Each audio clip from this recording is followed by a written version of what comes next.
So Rabbi Mendy, right? That's Mendy, right? Yeah, Meir. Will give us a synopsis of the first sikha. The Rebbe said Wednesday night about Pidyon Shvuim of the Spark. Yeah, so in the year Tashon and Beis it's the same setup like this year, right? Same setup. Yeah, Hey Tevis was on Thursday. So what happened on Hey Tevis? That's the day when the different svarim from the Rebbe's library were redeemed and released and returned back to where it belongs. And the Rebbe terms this Pidyon Shvoyim, which means releasing captives. And the Rebbe says that when we remember what happened then, we're actually accomplishing the same thing now. So we have the idea of the mitzvah of releasing the Svarim which were in captivity. And then the Rebbe says that there's a well-known thing which it says in the Mishnah, that there's a concept, mitzvah, geradas mitzvah. One mitzvah drags and leads to another mitzvah. So the Rebbe says that the same concept can be applied over here. We shouldn't suffice with this that we got Hey Tevis, all his Svarim back. There's still more Svarim, the Rebbe says, that we still have to be returned to 770. And that is that currently, I think even still, there's still Svarim which belong to the Rebbe's library, which were... and the Rebbe's manuscripts that are left in Russia. And they still have to be returned. So the Rebbe says that one mitzvah should lead to another, and we should have those Svarim come back. And the Rebbe says that it's all connected, because in order to fully have these Svarim back, the idea of Svarim is learning, Torah and wisdom. And the way it works is that when you learn, one sefer, that will make you understand the other sefer better. So in order to fully get these Svarim back, you have to get the other Svarim also, and especially because it's all part of one library, so it's all connected. And then the Rebbe says that another thing that this should lead to, another concept of Pidyon Shvoyim, and this is the main thing, is the Geula. When all the Yidden are going to be redeemed from Galus, just like the Svarim came back now in Hey Tevis, which were like in Galus, so all Yidden should come out of Galus with the complete Geula. And the Rebbe says in the Sikha that this is especially done by learning Torah, because the whole point of this that we got back to Sfarim is to actually learn from them. And that itself, that we're learning Torah, will actually bring to the Geula. It says in the Pasuk, that the Yerushalayim will be redeemed through Mishpat, for learning Torah. So when we're learning Torah, and today's a special day to add on learning Torah, and the Rebbe says especially, it says through learning Mishnayos, that's what brings us to the Geula. And there's a medrash which the Rebbe brings. Let me find it. Right here. It's in Vayikra Rabbah. It says, "Ein kol hagol yisraelim miskanses, al kol b'schus Mishnayos." The exiles will be gathered together in the merit of Mishnayos. Then the Rebbe says that it's a good question. I'm sure the Rebbe explains it. I think there's a whole letter from the Rebbe printed, which explains it, or never learned the letter, so I don't know how it is. But the idea is that the Rebbe says that this itself, we should make a haflat to add learning Torah, a good decision and a good resolution. This itself should already bring the good even before we do it. And I'm not going to say the whole rest of the Sikha, but the Rebbe adds at the end of the pasuk is speaking about how the that the captives will be redeemed from tzedakah. So also tzedakah also is something which brings us really close, and that's why the Rebbe gave out on Hey Tevis $2. So every chassid $1 to do whatever they want with, and the other $1 to give to tzedakah. Okay. Well, beautiful. Wow. Maybe you can make a every week. You're actually giving money now. So the Rebbe says Vigash, very beautiful sikha, talking about Parsha, the strength of Yehuda, that Yehuda was actually the preparation for Mashiach to come. Now, how is that so? The Rebbe says that the Torah has to have a directive for us even now, before Geula. We see in the Haftarah is directly connected to the Parsha, obviously. In the Haftarah there is direct connection to Geula. The Haftarah talks about What's the Haftarah? Yeah, David Nasi La'ilam, that Melech HaMashiach will come from Yehuda. The Melech HaMashiach comes from Yehuda directly. He will be the leader, not Yosef, not Malchus Yosef, but Malchus Yehuda. The Rebbe says, so then we see direct connection to Geula, fine, in the Haftarah. But the Rebbe is asking a question, but we don't see a Rav from the Haftarah to what to do now, before Mashiach comes. We need the Torah to tell us what to do now. The Torah is a book of Hirah, it's a book of directive. It has to give each and every Jew, not just religious, every Jew in the world, whatever place they find themselves and whatever time they find themselves, a Hirah, what to do now, before Mashiach comes. So that's the first question. What the Hirah from the Haftarah to now? We don't know what to do before Mashiach comes. The Torah speaks about Geula. The Haftarah. Okay. Then the Rebbe says, if we want to know, first of all, we said before, the Parsha is also always connected to the Haftarah. So we see there are actually two opposites in the beginning of the Parsha, Vigash, Yehuda, El Yosef. We see Yehuda doesn't know this is Yosef. He's really thinking that he's going. Some people think, oh, how did Yehuda not know? Did he really not know? He did not know. The Rebbe says, repeats it so many times. The Torah repeats it a lot of times. Yehuda did not know. Yehuda Mamash thought Yosef was a goy, and he was actually Mamash as strong as Paro. Yigash Lav Yehuda begs Yosef and he says, Avdecha, I'm your servant. Kamocha Kapara, you're a king in front of me. Please, I beg you, release Binyamin. Avdecha Arav Tzanal, I'm a guarantor for Binyamin. If I'd rather do everything, God forbid, if I have to die, I'll die, but I cannot go empty-handed to my father will die. So it looks like Yehuda is really bent over backwards. He's really totally flat on the floor, begging Yosef to release. Just opposite of the Haftarah. The Haftarah of David, Avdi Nasi Lahem Olam, David, the tribe of Yehuda will be, from the tribe of Yehuda will come Melech HaMashiach, and he will be the leader. So here we see Yehuda, and not Yosef will be the leader. In the Parsha we see Yosef is much stronger than Yehuda. In the Haftarah we see opposite. David Avdi will be the leader. The Haftarah starts like this. Hashem tells the prophet like this: take a log of wood, take a piece of wood, write Yosef on it. Take another log of wood, write Yehuda on it. Put them together and write Yehuda. David Avdi Nasi Lahem Olam. Put Yehuda and Yosef together and make it one log of wood, one piece of wood, and write Yehuda. Yehuda will be the leader forever. How come in the Parsha, in the beginning of the Parsha, which is connected to the Haftarah, we see that Yehuda is underneath Yosef. He begs Yosef to release Binyamin. He's begging him. He's underneath him. The Rebbe says, if you really look closer to the Parsha, you will see the opposite. First of all, the Rebbe says, what about the Parsha itself? The beginning and the end of the Parsha are always connected. Now it's Tchilasam, Meseifam, Tchilasam. The beginning of the Parsha is always rooted at the end, and the end is rooted in the beginning. Also a problem. At the end of the Parsha we see that Bnei Israel, they multiplied. And they multiplied out of style. They went 70 souls into Mitzrayim. They came out millions. It's not human. It's totally not natural to multiply the way they did. That shows the strength of the Eden. They were so strong, they held on to Egypt, but in such a way, the Rebbe says, as if you're holding on to something. There was nobody to rule them. Not even Paro could touch them. They were the Balabatim, they were the masters, they were the owners of Mitzrayim completely. They did whatever they wanted to do. Nobody could tell them what to do. They were totally in rule of Mitzrayim. So the Rebbe says this shows the strength of Israel. At the beginning of the Parsha, Yehuda goes to beg Yosef. So that's two opposites. Again, two opposites. The Rebbe says, the answer is like this. And that's going to be the answer throughout the whole Sikha, another 5 minutes. The Rebbe goes like this.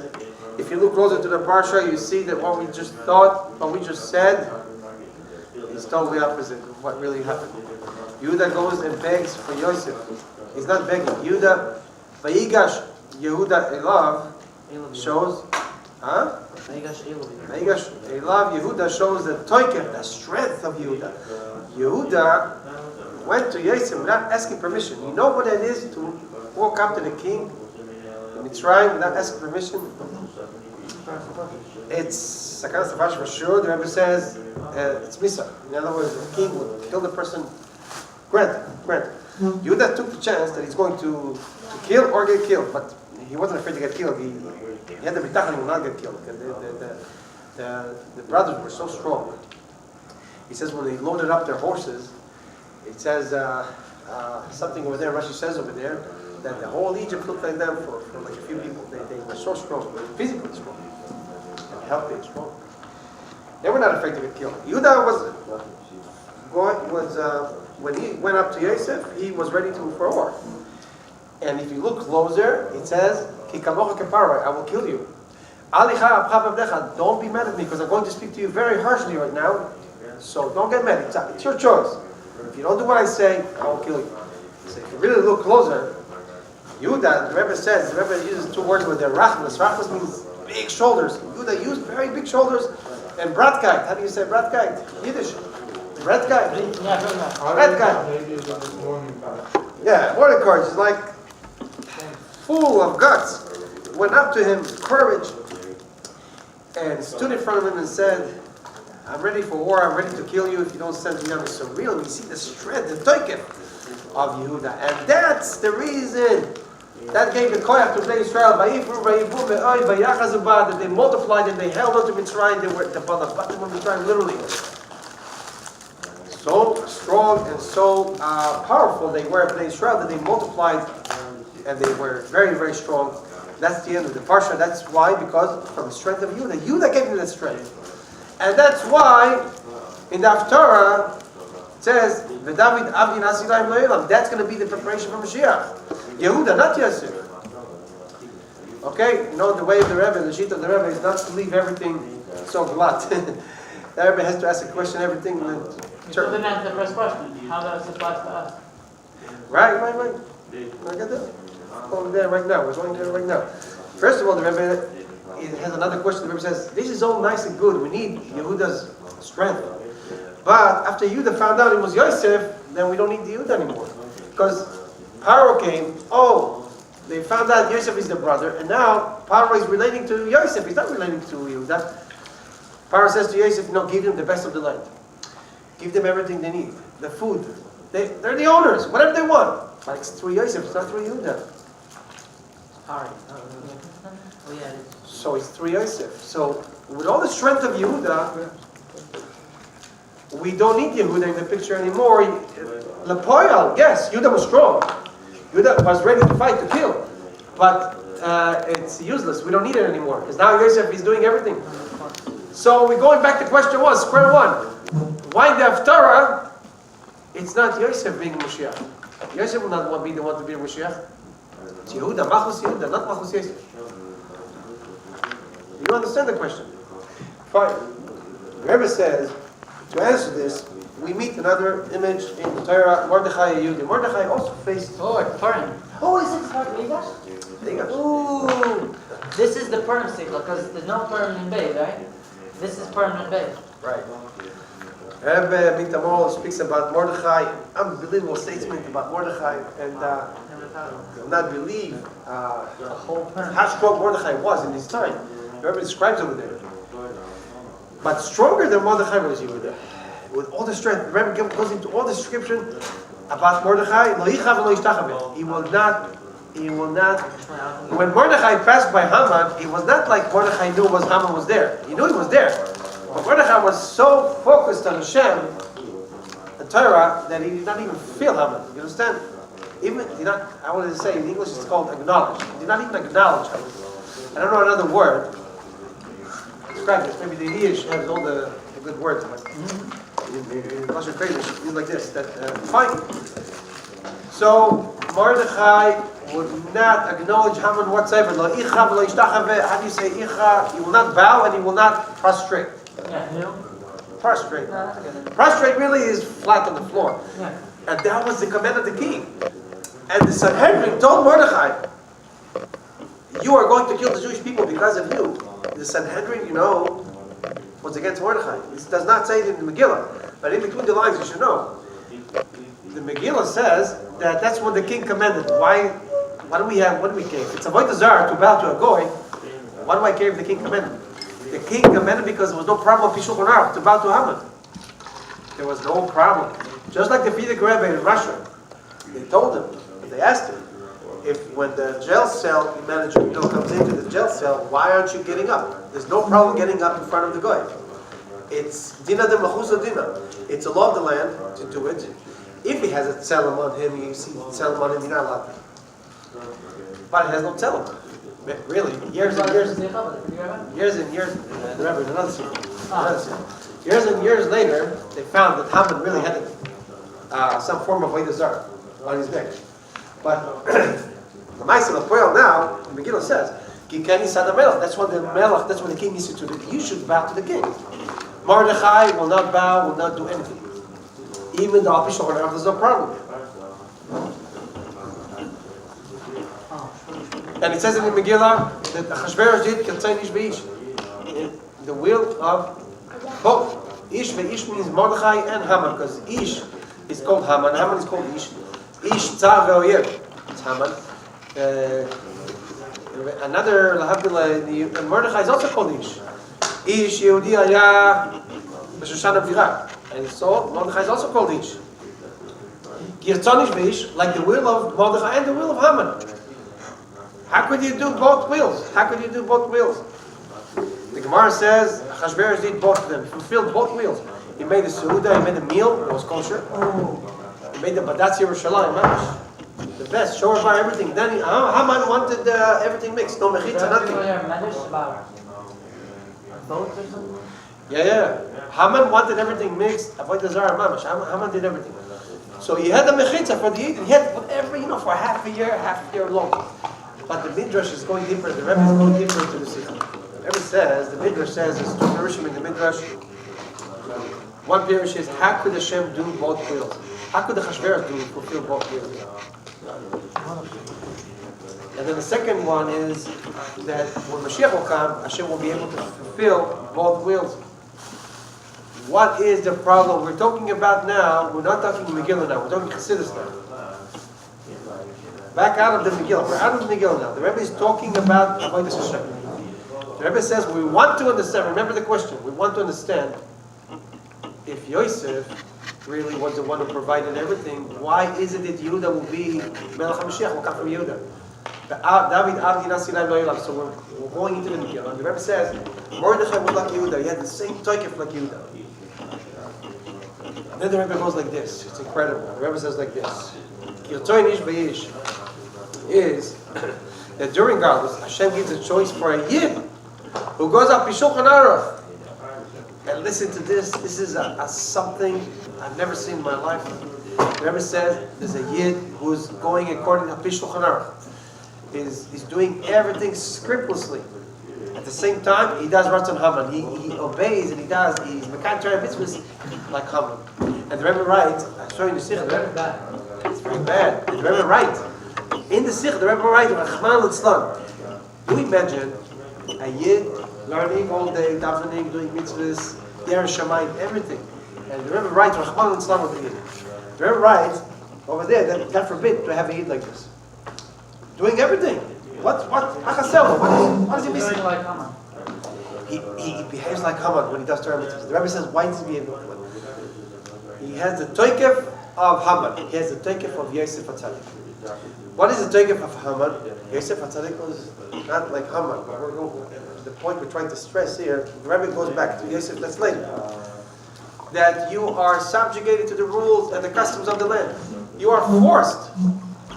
Al Pitero, you're forced to act in a certain way, even though you're Mekai Torah Mitzvahs. Hanukkah, you're not supposed to, according to the law of the city over here. I tried to put up a menorah, but I was too late. In my place, no, you cannot, because this permit, they had a permit, whatever.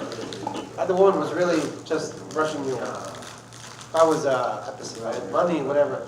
Sure, I mean, we can fix something up. No. It didn't work out again. But I didn't have anyone to cooperate with me. But, so, you are subjugated up to Shulchan Aruch. The Rebbe says, when it comes to Shulchan Aruch, to do Torah mitzvahs, and someone is telling you, no matter who he is, not to do something, obviously you don't listen to. But I'm talking about in an Ereshus, stuff that is not Torah mitzvahs. Parv. Not meat and not milk. Parv. Weltesachen. I don't speak Yiddish, but in the animal of the world. Things that are mundane, things that are regular. So they force you, they subjugate you, they force you to go according to the law of the land. You cannot do this, you cannot do that. You are subjugated, you are, so to speak, like bent over a bit. They are forcing you. This is Avodah Zarah, the Rebbe says. Not Avodah Zarah Mamash, but this is Avodah Shezara Loi. This is a strange word for the Yid because the Yid is not supposed to give in. The Rebbe says, one iota. Not just in Torah mitzvahs, that's for sure. But in Yanei HaOlam, you're not supposed to give in anything. Anything. Everything has to be, the Rebbe said, the Rebbe gave a whole description how everything, mamash, there should not be one, in Hebrew it says, psik, one iota left out for anyone to subjugate you, to conform you, to oppress you, to undermine you. In Yanei HaOlam, even in matters of the world. Even though it's mutar al pishur haram, but he's telling you, no, you have to do it this way, you have to do it that way. That's a toikif of Haman. So the Rebbe said, but it's a toikif of Mordechai. Mordechai will not do it. Mordechai will not budge. Even though pishur haram, you're allowed to budge here, and you can say, Hashem created God, Hashem created the world, Hashem created the rules and regulations. Dina de mlchut adina. You have to comply with the laws of the land. And if you'll come and say, no, you can't, so why did Hashem create it? So I have to comply, I have to obey. Yidol Pishul Korav is obeying the law of the land. No. You can, that's what Yehuda did. Yehuda said, you, Yosef, when he thought he was good, as strong as you are, I will bring you up to a higher level. I'll show you that you're not, how the parents say to Yosef, I'll give you everything. It's just that my chair, my throne, is superior to yours. I'm called a king. I'm not really, but I'm called a king. I'm still a king and you are subjugated to me. Comes to you then says, no subjugation whatsoever. We are above the Mala Legamre. We are totally above Teva. Totally above any limitation. You can't put the Yid. So the Rebbe says, this is a turkey for you. And this is why the Torah it says, Yehuda, and how do you see this? Yaakov Avinu, he knew Yosef was there. Yaakov Avinu didn't ask Yosef for yeshiva. You know who opened up the yeshiva in Mitzrayim? Who went and looked for a place to sit? He sent Yehuda to find a place for yeshiva and a place to live. Why ask Yehuda? The Poyal, Paro gave it to Yosef to give to Yaakov, not to Yehuda. No, it's only in the koyach of Yehuda you can open up yeshiva. Only in the koyach of Yehuda you can settle in Mitzrayim. Whoever says that's a yachacha, you see, only in the koyach of Yehuda you can do this. Even though practically speaking came through Yosef, but without Yehuda. So comes out, this is the punchline. That Yosef was only helping, but Yehuda, as much as he needed Yosef, is just to show the strength of Yehuda. In other words, Yosef is like a means to an end. Yehuda is the end. Yehuda is the goal. Yehuda is using Yosef to show the strength of Yehuda even on a more higher level. To show that how strong Yehuda is. So Yehuda says to Yosef, okay, you can give me a shpa, you can give me whatever you need. Not because I need to show what I already have. I have the strength of Yehuda. So I did.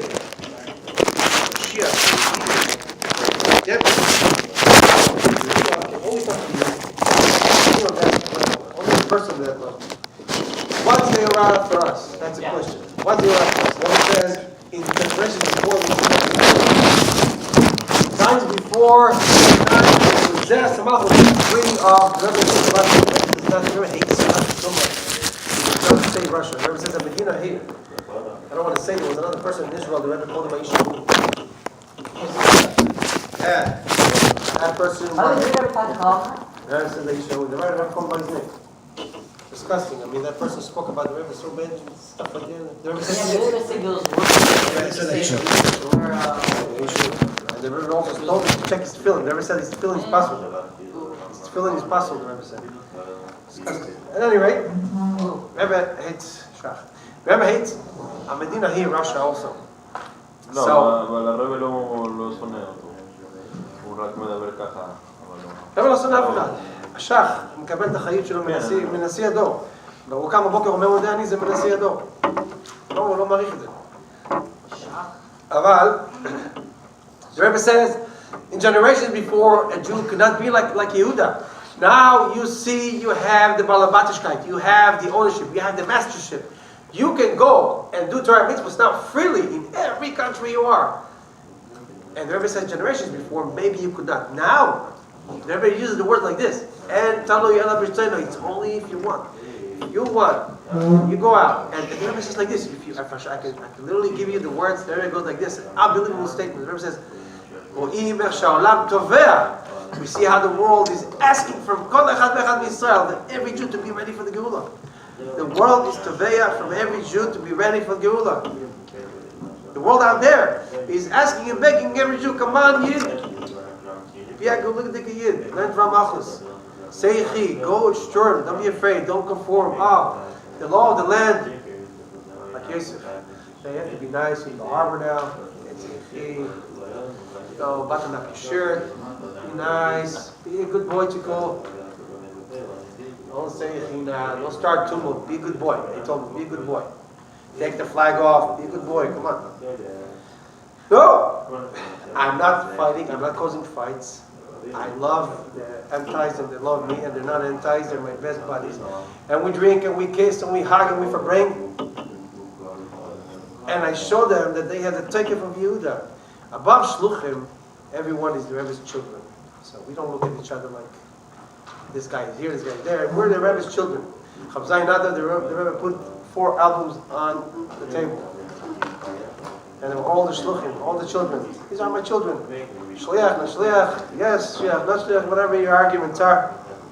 Av is Israel, is the mainstream. That's what counts. That's what's going to bring Mashiach, that's for sure. At the same time, you don't give up your Shlichus.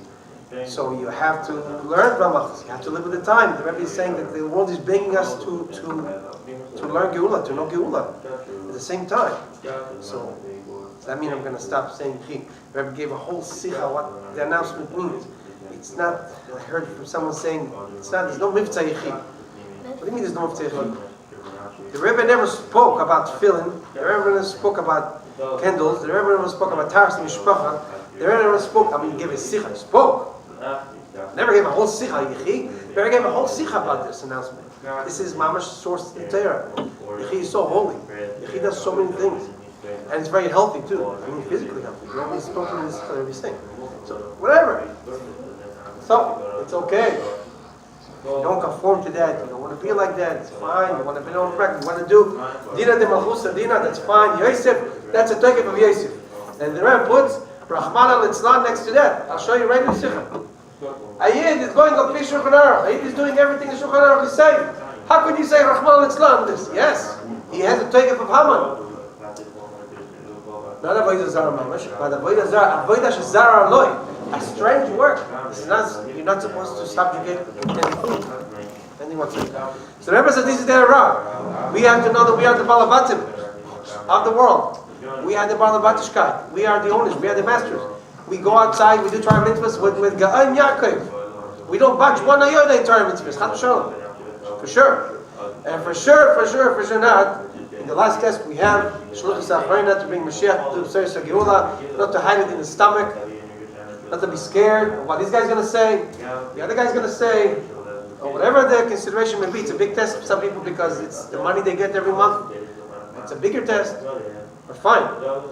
In the end, we have to survive it all. We have to go through it all. The Rebbe says we have a serious nefesh and the takeoff of Yehuda, we would tzliach, and this is how we're going to bring. The Rebbe says the head, the takeoff of Yehuda is going to bring Geula. That's what's going to bring Geula. Then the Rebbe ends off with the Sikha about the Sfarim. The Rebbe still adds on to the Sikha that he said before about the Sfarim, that people should buy books for the children, and books should cost money. Because the Fidik Rebbe said if it's not worth money, it's not going to be chashuv. Everything chashuv has to cost money.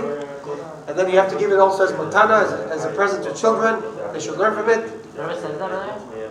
Yeah. In the second book? At the last page, yeah. No. In other words, it says everyone should buy books So which Learn. books are you going to read children? and buy a membership. Buy membership from the store that every time the book is printed, they send it to you automatically. Who says that? Yeah. Manui, membership. The very last, two last paragraphs where it says to buy membership.